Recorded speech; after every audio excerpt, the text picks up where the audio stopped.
Good evening and welcome to Scotland at 7 here at Broadcasting Scotland. My name is Donald C. Stewart and we are here again for our smorgasbord of a variety of topics that we're going to talk through tonight. And joining me tonight is a great friend of the studio and the station, which is William Duguid. William, delighted to see you as hirsute, indeed happy as ever. The two of us together, no doubt, will probably be looking for some kind of part-time work come December if we're lucky. But in the meantime, great to have you here. Good to be here. So we start, as we always do, before we go on to a number of topics tonight, which includes first three items after the Ukrainian update. We'll deal with a little bit of a changing of the guard, obviously, in Scotland, if I can use that kind of royalist imagery.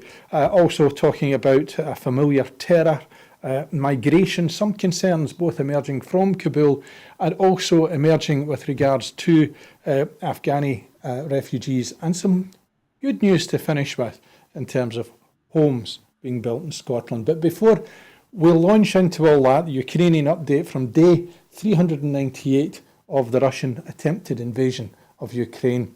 And Ukraine is aiming to exhaust and inflict heavy losses on Russian forces trying to capture the small eastern town of Bakhmut, the commander of Ukrainian ground forces said in a video that was posted online today. Multiple explosions were reported in Kyiv on Monday night, according to the mayor, former heavyweight boxing champion Vitaly Klitschko. Kyiv Air Defence said it shot down all the drones who were involved. A cultural centre and a children's playground, as well as 5 private houses, were hit in the border village of Chernatsky in Sumy, while a hospital was struck in the Dnipro district of Kherson. Possible drone attacks against vital energy infrastructure are a serious threat to Russia's energy security, Energy Minister Nikolai Shulginov said today. Ukrainian Defence Minister Oleksiy Reznikov posted a video thanking the United Kingdom for the very first British Challenger 2 main battle tanks that have arrived in the Ukraine. And Germany's much-awaited shipment of 18 Leopard 2 battle tanks has also arrived in Ukraine, according to the German Defence Ministry. Belarus's foreign ministry said today that it had been forced to house Russian nuclear weapons on the territory by the aggressive actions of NATO countries.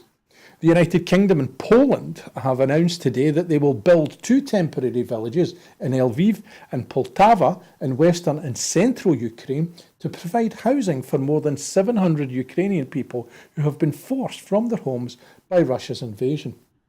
Russia's Deputy Prime Minister, Alexander Novak, has said that Russia needed to focus on boosting energy exports to so-called friendly countries.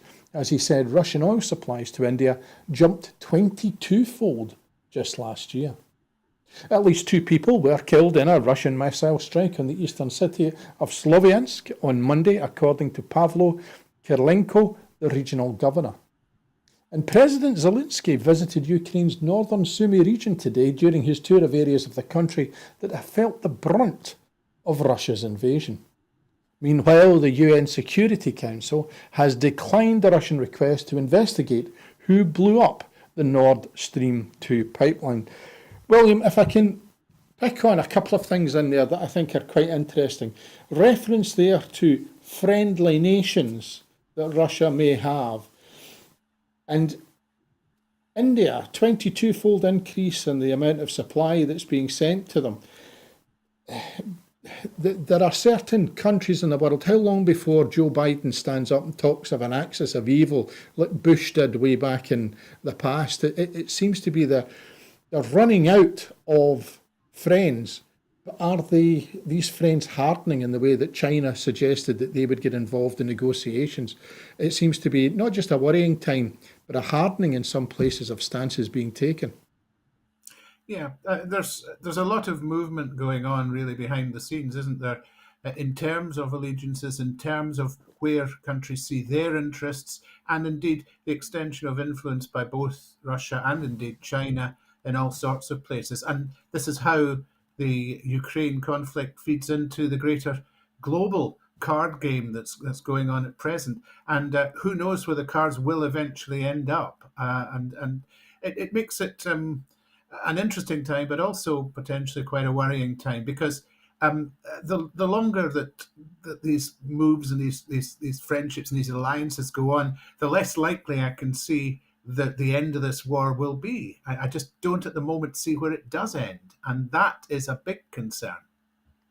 I think that also, the idea of Belarus saying that they're having to do this because of what they perceive as NATO aggression is a narrative that's beginning to be spun in many ways, like much of the narrative that has been spun by other fairly dictatorial regimes in the past, which some may grasp onto and suggest that maybe the aggressor isn't the one we thought it was.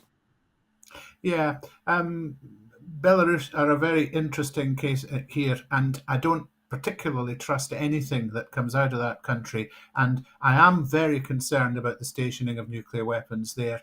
However, they spin how it comes about, it's clearly an attempt to strong arm this along in Russia's favour, with potentially disastrous consequences. I really don't want to see this escalate, but at the minute, that's the way it's going.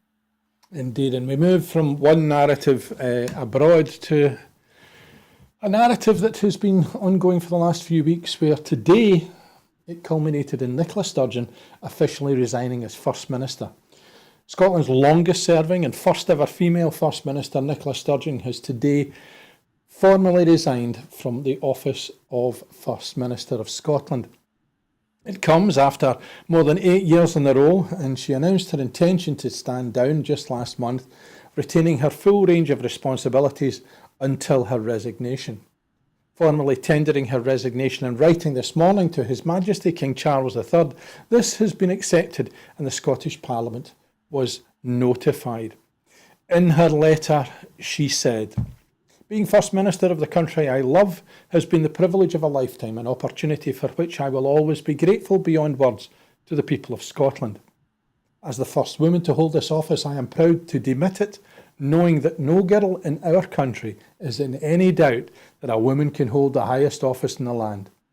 My congratulations go to Humza Yousaf, who, subject to parliamentary process and appointment by His Majesty the King, will become the first person from a minority ethnic background to lead our country as its First Minister, and in doing so will reiterate the powerful message that it is a role that any young person in Scotland can aspire to. Every day in this office," she continued, "is an opportunity to make something better for someone somewhere in Scotland. That has been my guiding mission throughout my time in office and the motivation behind everything my government has stood for. I think it is evidenced in much of what we have achieved: doubling of early years education and childcare, the Scottish Child Payment, widening access to higher education with a record number of young people from backgrounds like mine now going to university, minimum unit pricing, a policy that is saving lives, a publicly owned, mission-driven national investment bank, and putting the climate emergency at the heart of all we do." William, Nicola Sturgeon, longest serving, first woman, all of the above. However, what do you think is going to be the one thing for which she is going to be most remembered? That's an interesting one because that story has not yet been particularly told, has it? Because there are now such differing views on her, depending on where you look in the Yes movement. I do think that one of the things I would particularly point out as really a plus would be the Scottish Child Payment, and I hope it can continue to be expanded because that began just to make a bit of a dent, perhaps, in the poverty statistics, to the extent that Scotland is relatively, in terms of the UK, not in great shape at all, but certainly better than some of the other areas in England. And it's that really gives us a chance. I mean, the big thing that afflicts Scotland is poverty. And I do think that, admittedly, in mitigating a lot of what the Westminster government was inflicting on us, but also in moves such as that, finding the money to do it, I think in the long term that might be the thing. Of course, many people will look at her time in office as a time when independence did not move forward and will inevitably focus on that. But that's a story yet to be told. And to an extent, the failure was not just one of the politicians. I think it's also been a failure of the Yes movement that we really now have to rectify and get on with. So a mixed legacy, but you'll look back in 5 years and you'll be thinking about something probably completely different, because that's the way it is with politicians' legacies. The early story is not the final. Indeed, and of course, if somebody has big shoes to fill, then Hamza Yusuf, hopefully they're not with the usual kitten heels that Nicola was wearing, but Scottish Parliament has selected Hamza Yusuf to be the 6th First Minister of Scotland, nominated following a parliamentary vote today and confirmed. Mr Yusuf also announced his intention to appoint Shauna Robson as Deputy First Minister. MSPs voted 71 to 57 to select Mr Yusuf as First Minister from a total of 4 nominees who put themselves forward. He will be formally appointed this afternoon with a royal warrant from His Majesty King Charles III. He will be sworn in at the Court of Session on Wednesday, where he will take the official oath in front of the Lord President of the Court of Session and other senior judges. First Minister-designate Hamza Yusuf said today, "This is a really proud day for me and my family. I hope it is also a proud day for Scotland, as it speaks to our values as a country as I stand here as the first ever Muslim to lead a Western democratic nation. A key priority of my government will be to protect every Scot as far as we can from the harm that has been inflicted by the cost of living crisis. We will protect and we will reform our NHS and social care and other vital public services to support our well-being economy, to improve the life chances of people right across our country. We will rapidly develop plans to extend childcare, improve rural housing, support small businesses and boost innovation. On Thursday, I will nominate the team of ministers who will deliver on these priorities. I will set out more detailed policies to this chamber in the first week after the Easter recess." William, it would appear that Hamza, right throughout this campaign and now, is reiterating his desire to continue on that centre-left programme and delivery of policies that fit within the sort of Sturgeon mould, as some might have it. What do you think is his first and greatest task following his appointment of his cabinet this Thursday? Well, there's a lot to do, isn't there? I do think the stabilisation of the NHS will be important. It's still suffering very greatly, albeit not to the extent that the English one is, but there's a lot of work to do there. And of course, it's his old brief, so he'll want to see that particularly moving ahead. The junior doctors, I believe, are still having a ballot and strike action tomorrow, so there's work to do on the industrial front there. Public services generally are a problem, and particularly the proper funding of them because of the financial settlement. And they've been getting eaten away and away and away all over the UK, but also in Scotland. And I'm glad to hear him reiterate his support for public services. But, reform can be a big task and can get bogged down. So you've got to be a bit strategic about, if you like, quick wins, see what you can do just to make things immediately better in a noticeable way and give yourself some foundation there. So I think those sorts of things will be the things he and his team will be looking at. I look forward to seeing who is in the team. We've heard about Shauna Robson today, but Thursday will tell the tale on that. And then it's a case of getting down to work and making sure you deliver and are seen to deliver. Because it wasn't always the case with the last few years that the delivery quite matched the initial planning. And that I would like to see happen a bit more now.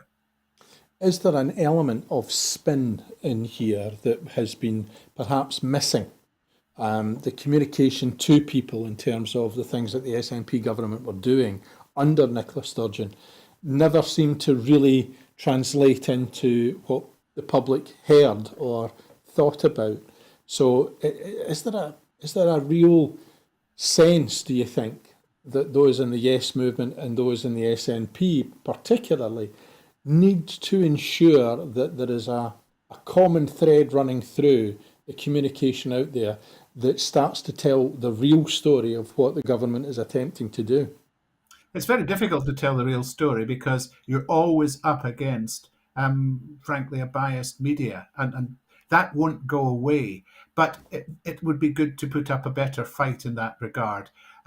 Hamza talks about a rebuttal unit, and maybe that'll be in place quite soon. But also, I'd like to see more attempts just to get on the front foot. And yes, to explain policy better. One of the great failings, I think, of the real policy issues of the last few months have been that they were not explained in a way that really made sense to people, and therefore they provided the ground for objections, some of which were principled objections, but they were written off, and that shouldn't be the case. We should be having a debate about policy, and we should have clarity about that debate. And I'm hoping that Hamza is a bit more than the continuity candidate in that regard, because I think that is an area that could be improved. I think as well the good today, I think, and many observers also do, that the Butte House agreement continues with the Greens.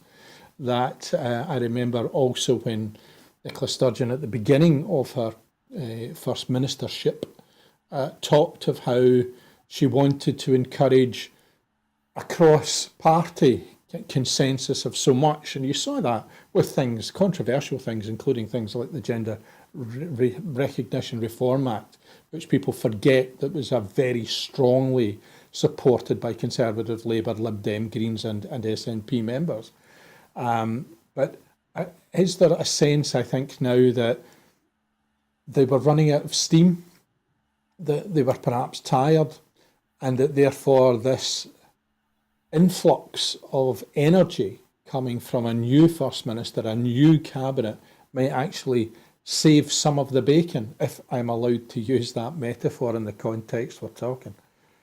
Yeah, I think that there's little doubt that things were running out of steam, and that's why I think Hamza has to be more than a continuity candidate. Just in terms of policy, I'm talking here.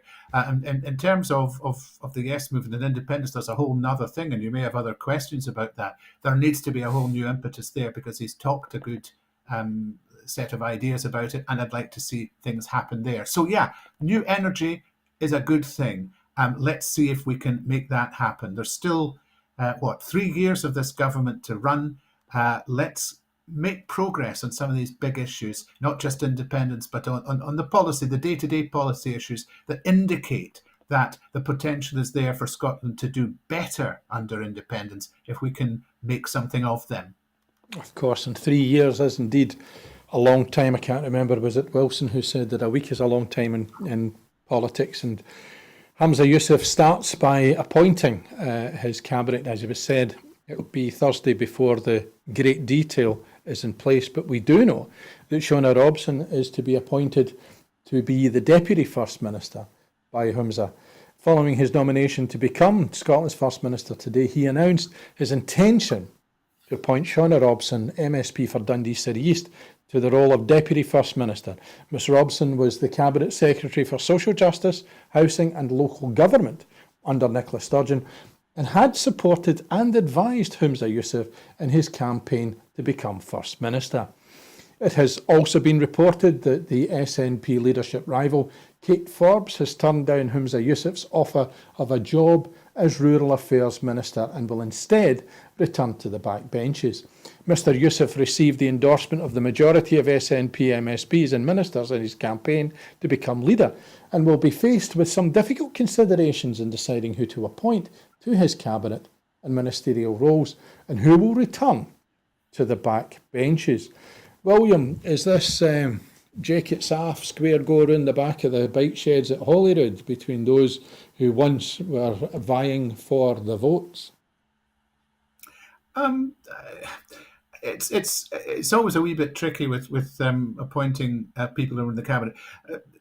Humza Yousaf will have to give jobs to a lot of the people who supported him. That's the way it goes in politics. You recognise that service, if you like, and you look after people a little bit.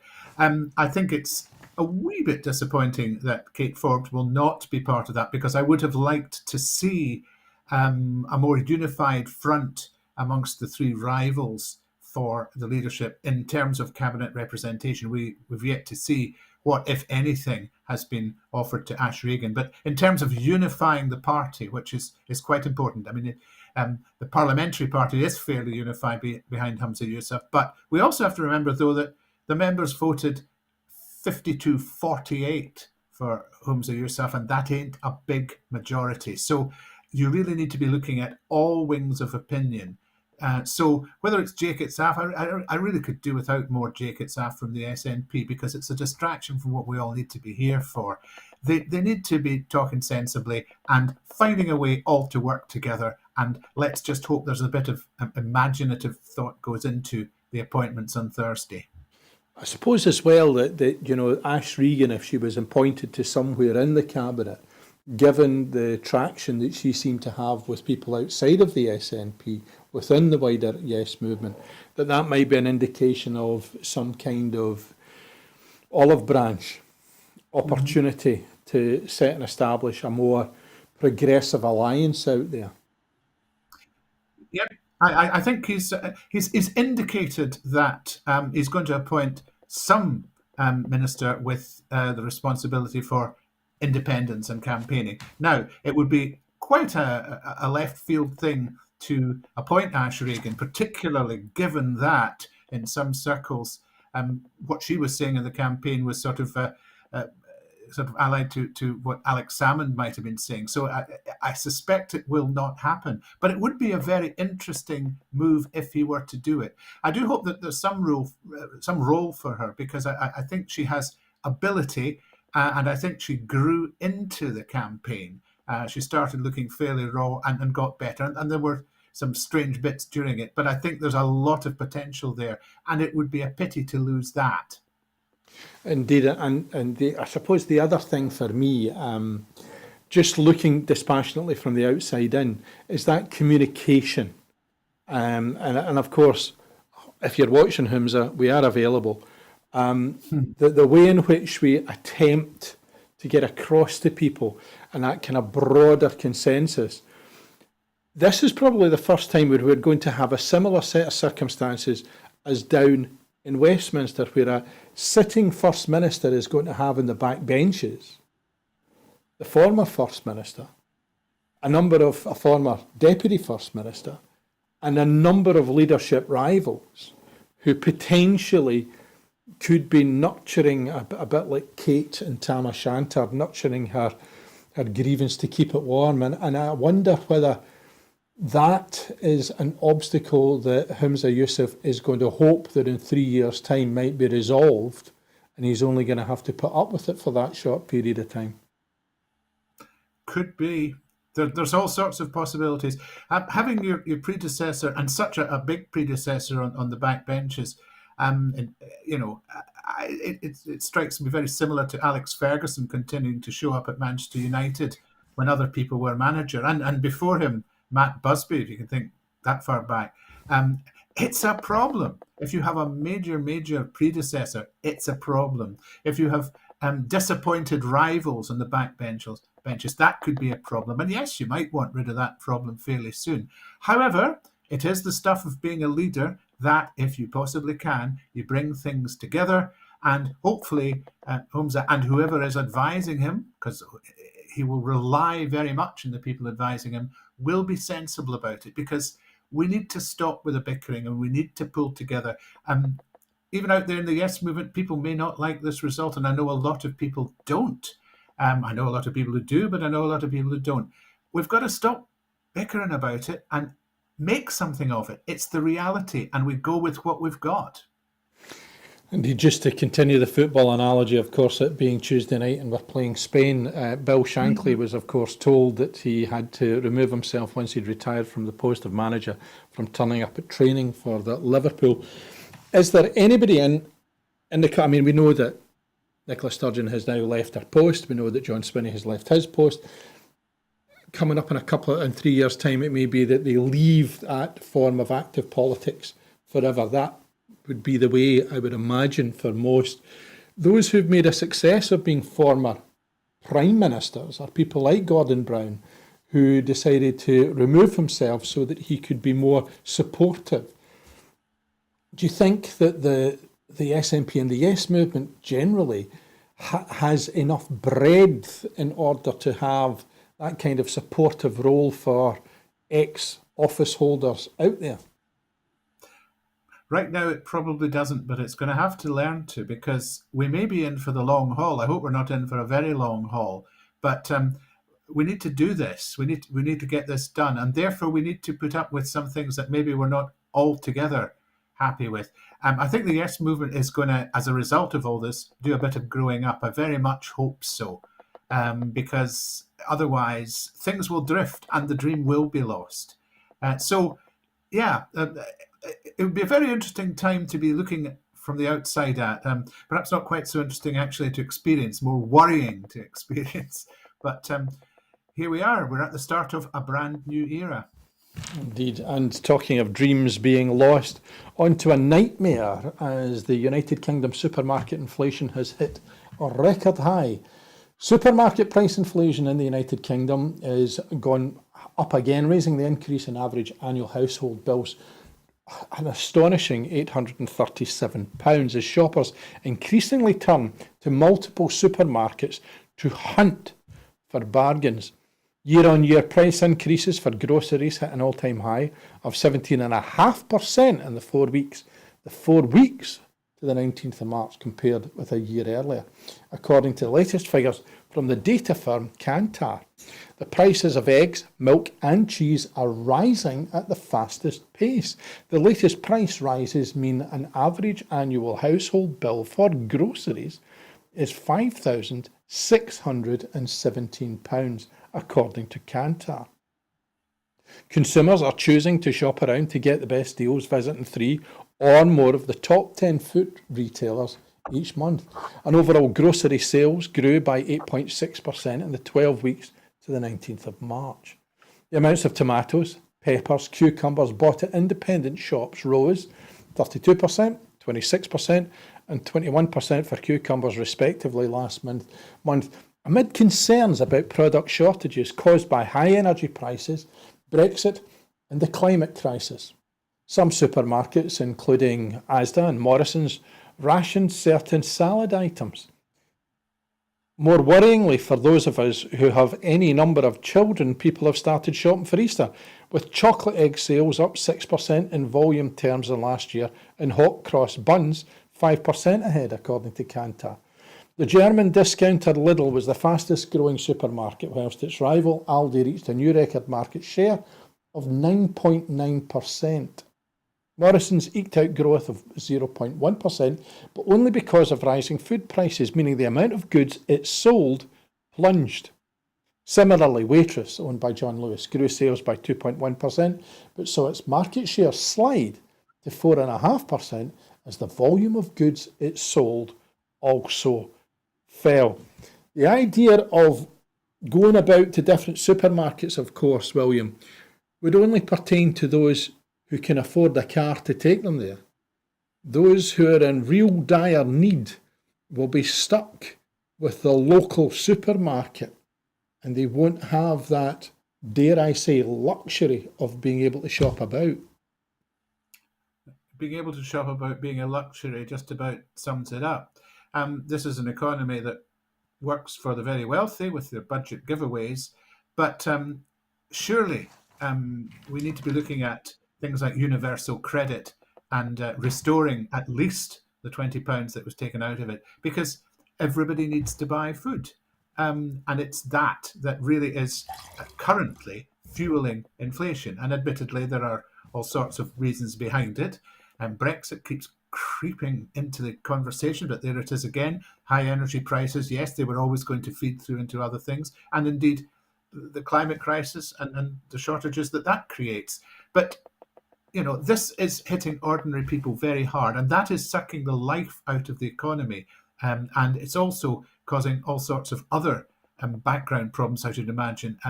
If you're constantly struggling to survive, it does nothing for your mental well-being. So this is not good to hear, and it perhaps puts the interest rates increase of last week, for all that's a bad thing, I think, but it puts it into some sort of context that inflation that we expected to be dead by now and on the way down, and they still forecast that it will, it's not dying quite as fast as we thought it would. And yeah, it's worrying times. Indeed, and I think that the boost that was given over the last couple of weeks to the Conservative government, where there were economic indicators that would headlines would suggest were actually they were managing the economic levers in the right way. The reality is that we are still in the midst of something that for many people living on the breadline is a reality that is utterly appalling to contemplate. We talk of poverty, but what it means is not being able to feed yourself, not being able to be warm, not being able to be clothed, not being able to do the things that you would expect everybody to have the right to do if they lived a basic, normal human existence within the context of a fairly rich nation. Yeah. We heard last week about the increase in relative poverty up to March 2022. God knows what this year's figures will look like. We're in a chaos economy, and chaos always affects the most vulnerable. And at the minute, the government, the Scottish government, is doing what it can, and that's a good thing. But the UK government, who really has responsibility for a lot of this, is not doing nearly enough to protect the most vulnerable, and is doing far too much to feather bed those who have quite enough money, thank you very much, and can do their shopping in Fortnum and Mason if it comes to it. And we go from chaos in the economy to chaos that we thought we had seen the last of, as today it has been announced that the Northern Ireland terrorism threat level has been risen to severe. The terrorism threat level in Northern Ireland increased from substantial to severe means an attack is highly likely. In a written statement to MPs, the Northern Ireland Secretary, Chris Heaton-Harris, said MI5 had increased the threat to the country from Northern Ireland-related terrorism and the public should remain vigilant but not be alarmed. The move by the security service comes a month after the senior police officer, John Caldwell, was shot by masked gunmen in Omagh, County Tyrone. The Detective Chief Inspector is understood to be in a critical but stable condition in hospital after he was shot while he packed footballs into his car alongside his son after a football training session. 13 arrests have been made in connection with the attempted murder, and dissident Republicans have been blamed for the attack. Threat levels are designed to give a broad indication of the likelihood of a terrorist attack. And MI5 is responsible for setting the threat level from Northern Irish related terrorism in the province. Whereas the threat level for the UK from international terrorism is set by the Joint Terrorism Analysis Centre. The threat to the UK from terrorism is substantial, meaning an attack is likely. The raising of the terrorism threat in Northern Ireland comes just a year after it was lowered for the first time in 12. William, worrying times indeed. And I wonder the impasse that we're currently experiencing in Northern Ireland. And the Good Friday Agreement has, of course, maintained that level of peace in Northern Ireland. Are we getting closer to the point where we have to revisit it and say, do you know something? If you're not going to be in government, you're going to sit in the opposition backbenches because we're going back to running the Northern Ireland with those who are willing to be there in the chamber. Well, that could be poking a wasp's nest as well, because there's all sorts of potential for volatility here. We're about to have the 25th anniversary of the Good Friday Agreement, and we've begun to see that just creeping into news bulletins here and there. And Joe Biden, I think, will be in Belfast on the 10th of April.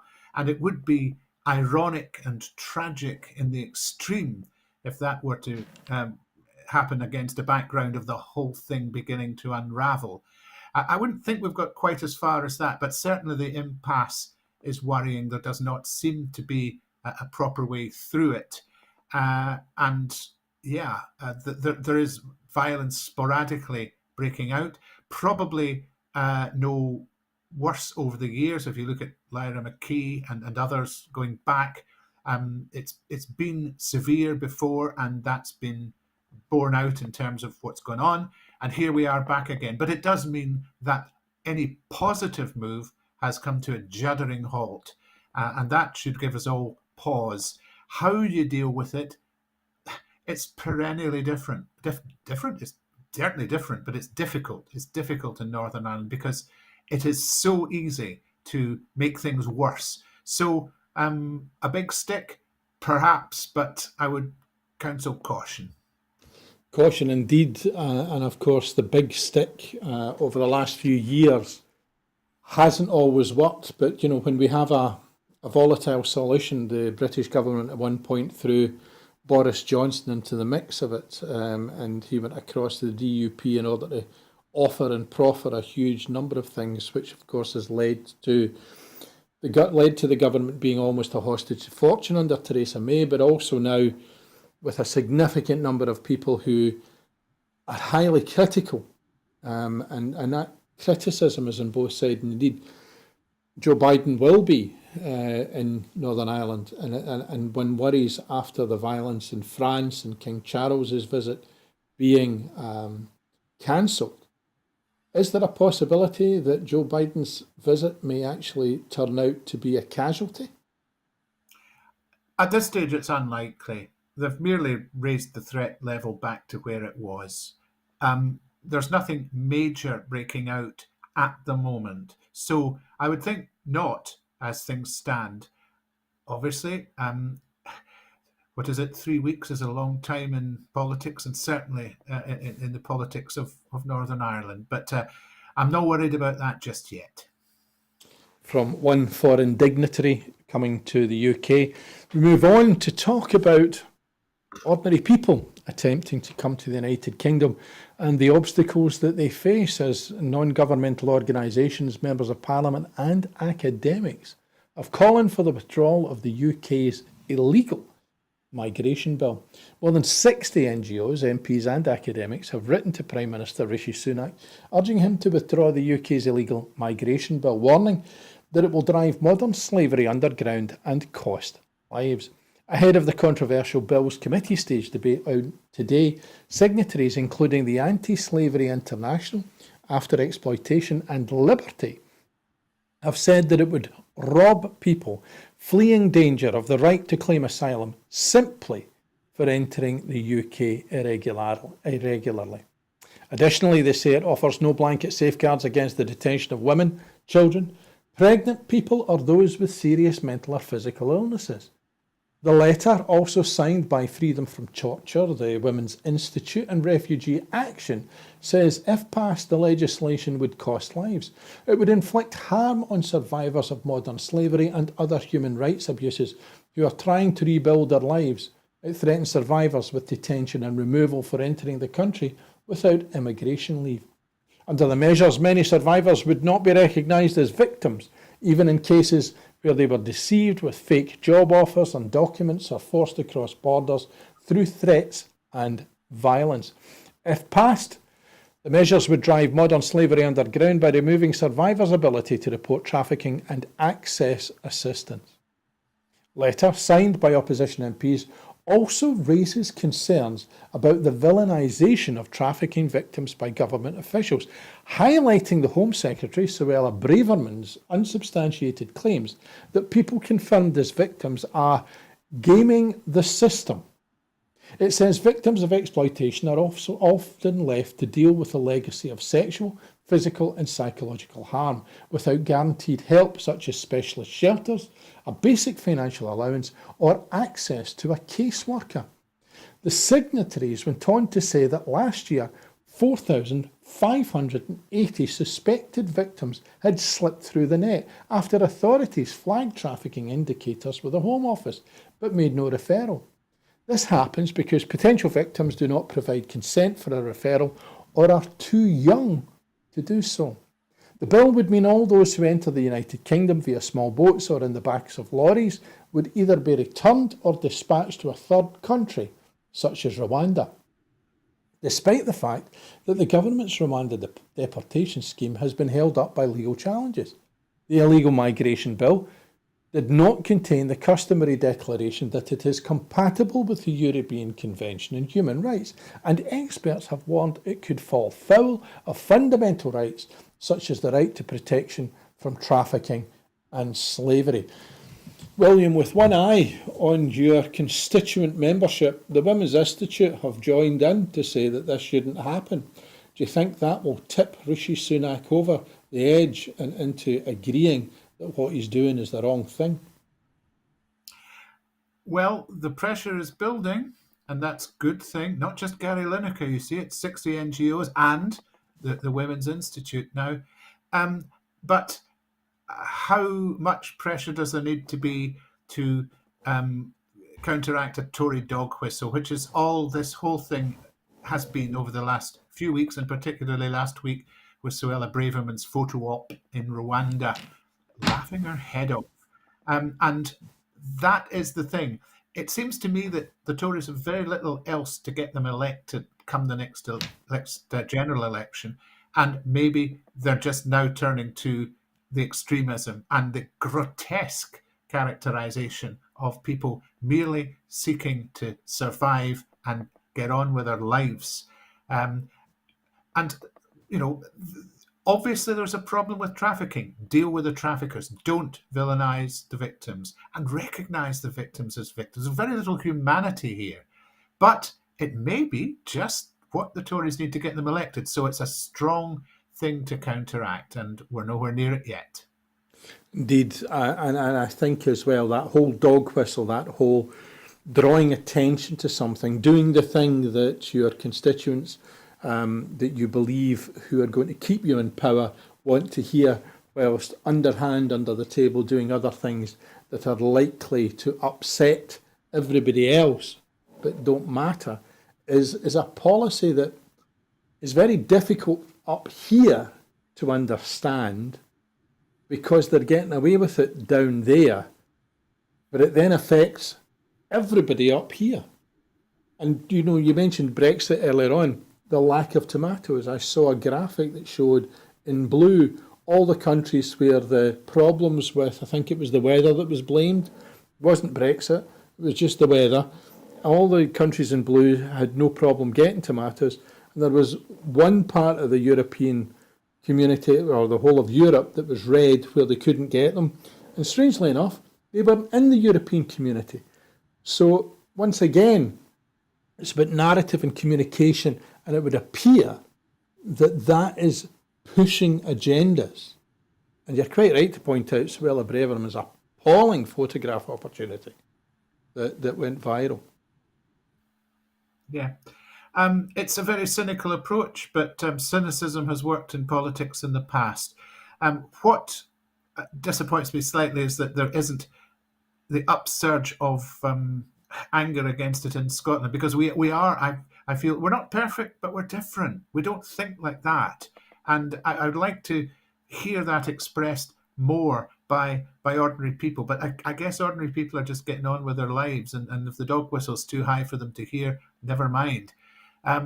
It's a shocking state of affairs, and I hope the pressure continues to grow. That's the big hope, because eventually, if there's enough pressure, then maybe there will be a change, at least in the rhetoric, because the rhetoric is where it starts, by dehumanizing. We get back to Gary Lineker now, because he pointed out that the language is all wrong.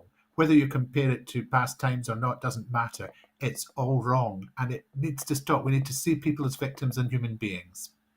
Well, going beyond the rhetoric and the words, further worrying today, news that Afghan refugees face homelessness under the United Kingdom's Home Office plans. People who fled the Taliban in Afghanistan are at risk of homelessness in the United Kingdom, according to humanitarian groups, warning after ministers announced plans to move the refugees out of hotels and into homes on the condition they accept the first offer made to them.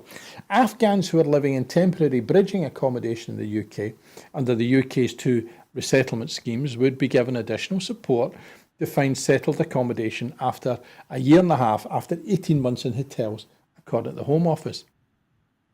The Veterans Affairs Minister, Johnny Mercer, told MPs any refugee who turned down an offer of accommodation would not be offered a second alternative. Concerns have been raised that refugees could face homelessness if they are unable to secure accommodation before leaving a hotel, amid reports the government intends to set a deadline for the shift. Enver Solomon, the chief executive of the Refugee Council, said, "We are deeply concerned about many elements of these plans, and particularly the risk that they could lead to people who fled the Taliban in Afghanistan being left homeless and destitute on the streets of Britain."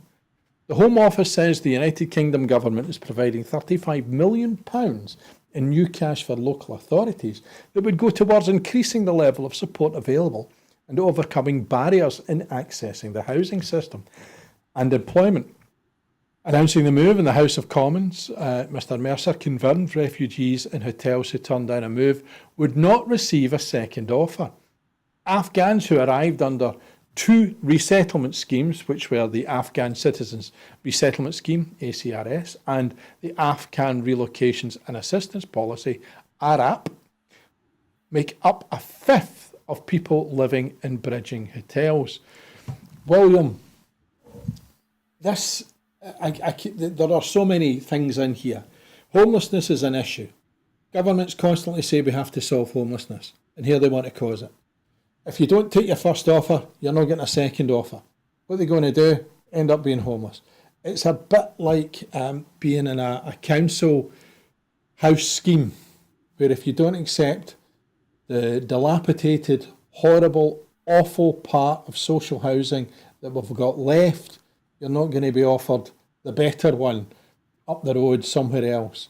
So that the schemes which are beginning to get run down then get taken up by people whose social mobility and ability to cope are a struggle, and it just compounds the problem rather than solves anything. Yes, it does. If you saw the news reports, I think it was on ITV, of the standard of some housing that people are having to live in this day and age, with mould left, right and centre, you can see why possibly some of these folk might want and be perfectly justified in refusing the first offer. So to play the strong arm tactic against people who are basically here because we pulled out of Afghanistan, and these are people who in many cases stood with our troops in Afghanistan, and yet we're treating them like this because they're somehow inconvenient for us, because we don't have the capacity, it seems, to put a proper and a properly resourced plan in place to house them. It's, again, shocking and a dereliction of duty by the UK government. And the rights groups are perfectly right to speak up, and I hope others do as well. And of course, today we also get a reminder of why it was that we were in Afghanistan and why many of these refugees have left their Afghani community in Afghanistan, as the founder of the Afghan Girls' School Project has been arrested in Kabul. A prominent activist for girls' education arrested in Afghanistan is the latest sign that hardline Taliban authorities are determined to stamp out all opposition to their ban on girls and women attending school or university. Matiullah Wessa, founder and leader of the Pen Path charity, had been fighting for education for Afghan children who were out of school, both boys and girls, for more than a decade, with a focus on rural areas of southern Afghanistan. Top diplomats and human rights groups, including a senior UN envoy and Amnesty International, called for his immediate release. He could have left Afghanistan, but he stayed despite the risks to work for his people, advocating for education rights for girls, said Samira Hamidi, Amnesty International South Asia campaigner. Wessa was detained after attending prayers at his local mosque on Friday, according to media reports. His brother, Atwala Wessa, said Matiullah was at the mosque in Kabul offering his prayers. When he stepped out, there were gunmen in two vehicles who ran towards him to arrest him. Her elder brother was with Matiullah, and they tried to question the men, asked them to show ID, but they showed them their weapons instead and took him away. He said, adding that the family was very concerned about Matiullah's safety. Essa set up the Pen Path with his brother in 2009. At first, they worked with religious scholars and tribal elders to build community support for educating all children, set up schools in villages where there was no government education, and sent mobile classrooms to the most remote areas.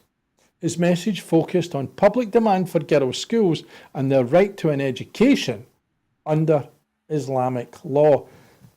Stark reminder for us that equality and equity within everything is not up for debate in Western civilization, perhaps, although that can be argued. But we're treating the people who came from there so badly, but there's still work back there that really needs to be done in order to support people who are standing up for the very rights we cherish. Yeah, and standing up for rights makes you a target. And this guy who's been doing it for years has become a target.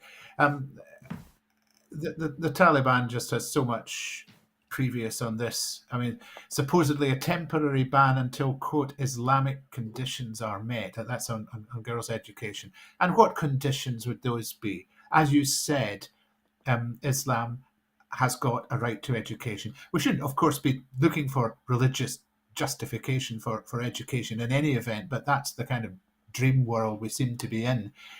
This, of course, has no justification at all, and they're just putting a gloss on it. I note one report towards the bottom of the article I read that many senior Taliban have already started educating their daughters in secret, whether in Afghanistan or abroad. So we have hypocrisy as well. And this is the world we're in, and it does starkly paint a picture of the country that the Afghan refugees that we've just been talking about have left. Indeed, and homes have been very much in our discussion this evening, and it comes on a day when there has been announced that there is a 10% increase in new home completions in Scotland. There were nearly 23,000 all-sector new build homes completed in Scotland in the year to the end of September 2022, according to quarterly statistics on house building and affordable housing, which was supplied and published today by Scotland's chief statistician. There's an increase of 10%, which is just over 2,000 homes, on the near 21,000 completions in the previous year, and the highest annual figure to end September since 2008. Increases were seen across private-led new build completions, 7% or 1,000 homes, local authority new build completions, 42% or 840 homes, and housing association new build completions, which amounted to 5% or 183 homes. However, the number of new build homes started across all sectors decreased by 12%, with over 19,000 starts in the year to end September 2022, down from close on 22,000 starts in the previous year, and 24%, just over 6,000 homes below the over 25,000 homes started in the pre-pandemic year to end September 2019. All those statistics basically meaning that things are getting better, but not as good as they were before COVID. Private-led new build starts decreased by 11%. Housing association new build approvals dropped by 27%, whilst local authority new build starts increased slightly by 1%. Latest social sector new house building figures for the year to end December 2022 shows an increase of 10% to over 6,500 completions, with local authority completions rising by 7%, housing associations up by 11%. However, in the social sector, starts fell by almost a quarter, with local authority starts increasing by a small amount of 2%, housing association approvals decreasing by 38%. A lot of statistics in there, William, but one of the things that I think has been quite important in terms of house building is housing association and local authority building. Because, of course, in the early 1980s, the right to buy legislation, which was lauded by the Conservative government at the time, has been repealed, I believe, in Scotland. And what we're looking at now is actually investing back into building homes for people, rather than allowing people to make profit out of homes built to squeeze your family into.